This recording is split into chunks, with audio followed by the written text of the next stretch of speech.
Ayun. Ah, Ngayon po, pag-aralan po muna natin ang simplified diagram ng transformer.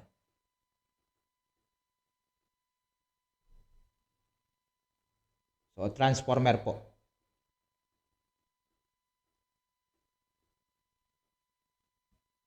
Okay.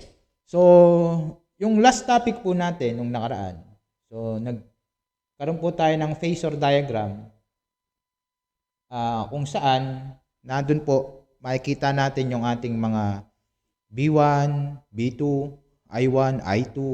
So, dito po, nandito po yung B sub 2 natin. Okay? B sub 2. So, tapos, yung B sub 2 natin, so, gagamitin po natin yung laging power factor. So, nandito po si I sub 2. Okay, so, I sub 2 po. So, meron tayo ritong angle phi. Phi sub 2, lagay natin. Okay? Tapos, syempre, meron tayo pong tinatawag na leakage at saka magnetic leakage at saka po ng resistance dun sa ating secondary circuit. Okay, so nandito po yun. So, yung resistance drop natin, so in phase po siya ng I sub 2. So, this is I sub 2. Okay? So, in phase po ito ng I sub 2. And then, yung atin pong leakage reactance ay in leading 90 degrees dun sa ating I sub 2. So, kung ito ay I sub 2, so, pero dito tayo magsisimula sa ating R. So, this is R sub 2 and this is X sub 2. Okay? So, yan po yung ating drawing. So, V sub 2, X sub 2. So, pagka po isinama po natin yung ating I2R2 tsaka I2X2. So, this is I2X2. Doon sa ating B sub 2, so magkakaroon po tayo ng E sub 2. Okay? So, magkakaroon po tayo ng E sub 2. So, paano ba yung drawing ng ating transformer niyan? So, this is our transformer. So, ito po yung ating ideal transformer. So, this is E1 and this is E2. Okay? So, meron po tayo ditong R sub 2. And then, we have magnetic leakage X sub 2. Okay? And then, we have our load Z sub L. Yan. And then, dito po, meron din tayong R1 saka magnetic leakage X1. Okay? So, tapos meron tayo ritong supply. So, tinatawag natin siyang B1. Okay. So, dito po, E1, E2. So, therefore, makukuha natin yung ating voltage transformation ratio using E2 over E1 is equal to N2 over N1. Okay? So, balikan natin, kapag voltage transformation ratio, ganito pong formula. Pero kapag turns ratio, babaliktarin lang po natin yan. So, E1 over E2. Or N1 over N2. Okay? So, yun po yun. Okay. So, ito po yung ating magiging circuit. So, this is our tinatawag nating voltage transformation K. So, ayan. So, therefore, so dito, meron tayo po ritong nakalagay na I sub 2 prime. But, we will not use our I sub 2 prime, but gamitin natin si I sub 1 since yung I sub O natin, so kasi kapag I sub 2 prime yan, so magkakaroon pa tayo rito ng I sub O na napakaliit naman ng value, almost siguro, so yung value po ng I sub O natin ay nasa 1 to 3% lang. 1 to 3% ng ating I sub 1. So therefore, approximately, so we will use I sub 2 prime as I sub 1. Okay? I sub 1. So this is equal to, so kapag atin pong kinuha yung referred to as primary, yung I sub 2 natin, I sub 1 over I sub 2 is equal to K, di ba?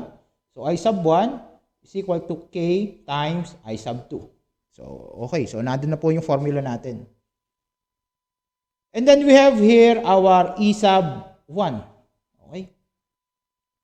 E sub 1. So, nandyan po yung ating E sub 1. So, kung nandyan po yung ating E sub 1, so makukuha din po natin, medyo napataas, medyo igsian lang natin para sasagad kasi dun sa simplified diagram. E sub 1. So, napahaba lang yung I1. So, ito po, meron din po tayo ritong drop. So, ito po in phase naman dun sa I1 natin. Okay? I1, so ibig sabihin, ito yung ating I1, R1. And then we have leading X1. So, nandito po yung ating I1, X1. So, pagka nagsama po yung dalawang yan, so nandito po yung ating V sub 1. Okay? So, nandito yung V sub 1 natin.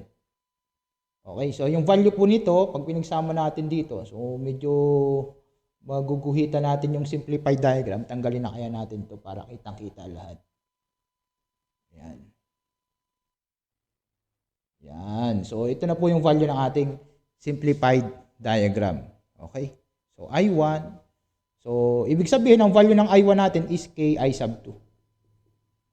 Okay? So, yun na po yung ating diagram. Ngayon, what if gusto natin na ilagay siya dun sa ating lahat po nasa secondary. So, kapag po lahat ng nasa secondary, sa halimbawa R1 tsaka itong X1, so ilipat natin sa secondary, magkakaroon tayo ng R1 prime saka X sub 1 prime. Okay? So, mare-refer natin sa secondary lahat. So, kapag ka po ganun, tanggalin muna natin to. Meron na namang nakasulat dyan. So, itong E1, I1 R1, I1 X1, V1, ililipat po natin dito sa kabila. Okay? So, halimbawa, itong V1, times lang natin ang K, so makukuha na natin yung KV1. So, K times V sub 1. So, this is our value dito sa secondary side. I-multiply lang po natin V1. And then, itong I1, R1, so idadagdag po natin yan dito. So, idadagdag po natin yan dito. I1, R1, and then magkakaroon tayo dito ng I1, X1. Okay? So, yan na po. So, ibig sabihin, E2 is equal to, so, i-multiply natin ng K times E1. So, E2 is equal to K times E1. E sub 1. Okay? And then, KV1 is equal to, kapag in-refer natin yung V1, papunta dito sa kabila, so, KV1 po siya. Okay? KV1. So, E2 is equal to K times E sub 1. So, ito pong mga to, I1, X1, mumultiply natin ng K yan. Itong I1, R1, mumultiply din natin ng K. Okay? So, yun na po yan. So, paano po yung ating diagram naman ito? Paano naman natin makukuha yung diagram nito? So, tanggalin po natin tong E1, itong ating ideal transformer. So, lahat daw po ng ating, so, ibig sabihin, i-refer po natin yung lahat sa secondary. So, ibig sabihin, pag i-refer natin sa secondary, itong B1, maging B sub 1 prime. Itong R1, R sub 1 prime, X sub 1 prime. So, idadagdag po natin yan dito. So, ibig sabihin, yung transformer natin, nandito na po yung transformer natin. So, parang inilipat lang natin lahat sa secondary side ito. Okay? So, magkakaroon po tayo ng R1 prime, X sub 1 prime, R2, X2. So, this is, yung dumadaloy po dito na current is I sub 2. Or, ano nga yung value ng I sub 2? I sub 2 is equal to,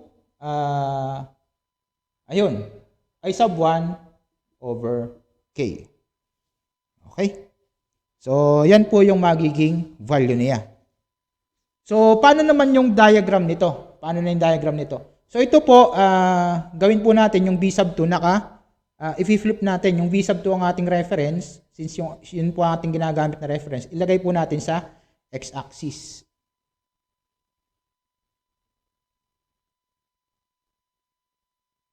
Ayan. So, ito na yung v sub 2 natin, v sub 2. Ito yung v sub 2. So, ito po yung v sub 2 natin, yung ating v sub 2. So, nandito na po tayo sa v sub 2. So, magkakaroon po tayo rito ng I2 x2. I2 x2. Tapos, so, nandito yung ating I2. I2. So, ito po yun itong part na to.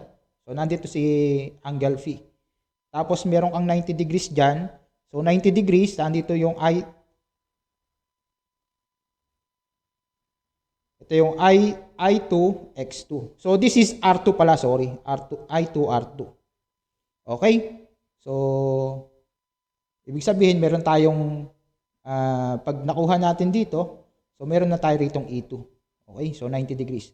Tapos, pagdating dito, meron ka pang panibago, I1 x1. I1 R1. Lagi tayo nagkakamali dun.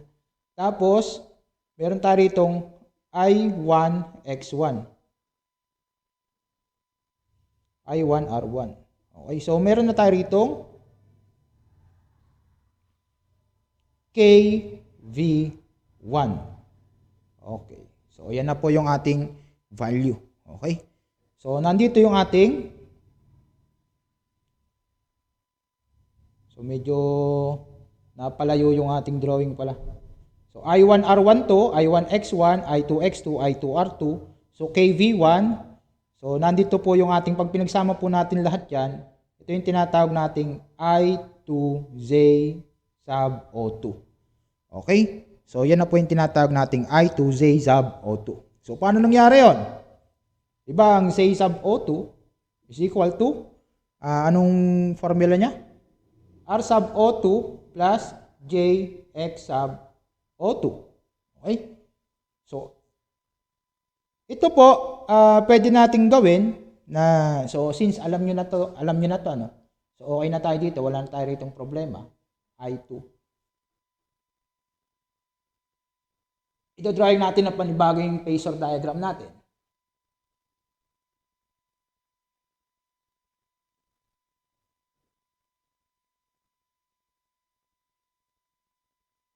So, V sub 2, hanggang dito, V sub 2. Tapos, meron tayong tinatawag nating,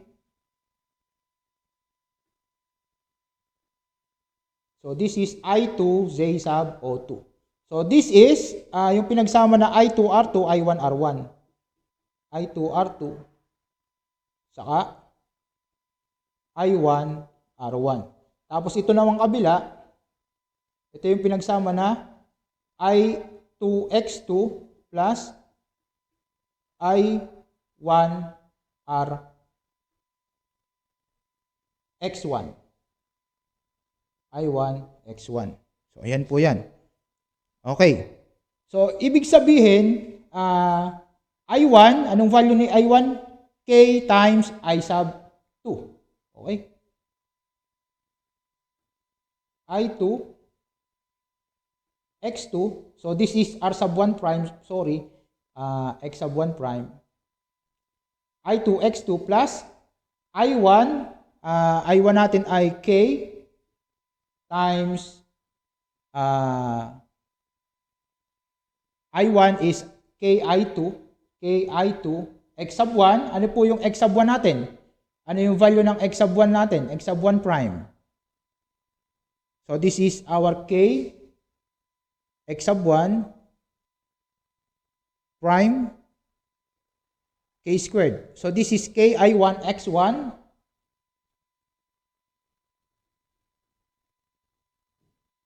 so, this is KI1 X1, and KI1R1. So, nagkulang pala tayo ng sulat dito, sorry.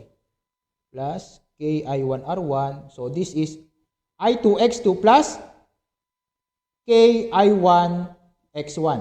So, kapag po inilagay natin yung KI sub 2 is equal to I1 is equal to KI sub 2. So, mangyayari ito, K times K squared times I sub 2 X sub 1.